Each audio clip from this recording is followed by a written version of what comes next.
Hi, I'm Nick Gillespie with Reason TV, and today we're talking with Damon Root, a senior editor at Reason.com and a devoted Supreme Court watcher. The Supreme Court's back in session. Damon, what are the cases that are particularly piquing your curiosity this session?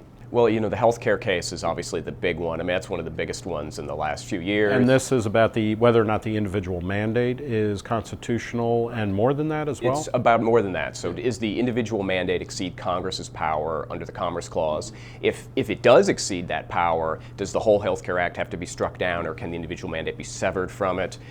There's also a question of, is because this is potentially a tax, does that mean that you can't actually challenge it until the tax law goes into effect? Now, and the Supreme Court, in a kind of unprecedented move, is allowing 4 days of oral testimony, I think it's, yes, oral argument? 3 days, I think it is. Basically five and a half hours of argument to devote to all these different questions, basically 4 separate questions. What's your sense of things? What's going to happen?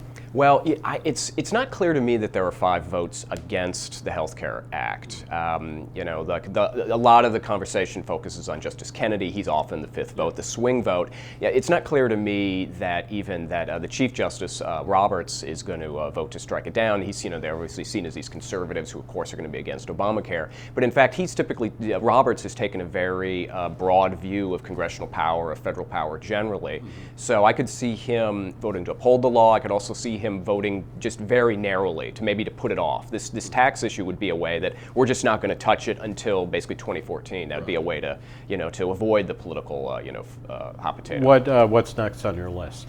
Well, the big Arizona immigration law. This is what's kind of the papers, please law, that the police can basically ask someone if they think they're undocumented, show your, citizenship papers. What's the constitutional issue there, that states should not be enforcing federal immigration law or not making federal immigration law? The issue is that immigration is traditionally a federal matter, and that the federal government sets these laws. And Arizona's argument is that the federal government has not even been holding up its end of the bargain, and so the states then can step in and pick up the slack. And the federal government, the Obama administration's argument is that no, this is a federal matter, the states can't do this. So it's really, it's a kind of a federalism, states' rights question. How do you think it'll play out? Because the hardcore or supposedly principled conservatives on the court have gone every which way, it seems, in terms of federalist issues, depending on the outcome that they desire. There's definitely been every which way. There was a case out of Arizona in the last couple of years, Chamber of Commerce v. Whiting, and this had to do with a similar Arizona immigration law, but this required employers to use E-Verify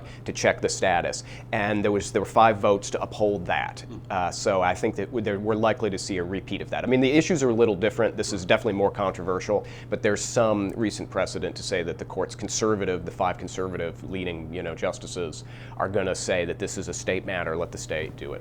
Next case that you're watching? One case I've been watching is called Sackett versus EPA. This is out of Idaho. This is basically the Environmental Protection Agency issues these things called administrative compliance orders. It's a command to property owners saying you can't, stop building. This is a protected wetland. And the issue here is that these administrative compliance orders, these government commands, are not subject to judicial review. So this family, the Sacketts, they want to go to court and say the EPA is wrong. This is not a wetland, and we want to build. And they, under the law as it stands now, they can't do that. So this is actually a due process case as well as a property rights one, where the issue is, do they get to have their day in court? How do you think it'll play out? I think it's going to go in their favor. The oral arguments, not just the conservative judges who you'd expect to be, sympathetic, but also Justice Breyer, Justice Ginsburg, they expressed basically the point of view that, the entire American jurisprudence, has been trending towards more due process rights rather than less. So why would this regulatory area, why would American citizens suddenly have less due process rights just in this one area? All right. Well, Damon Root, Reason Senior Editor, talking about the latest session of the Supreme Court of the United States. Thanks for talking. Thank you. For Reason TV, I'm Nick Gillespie.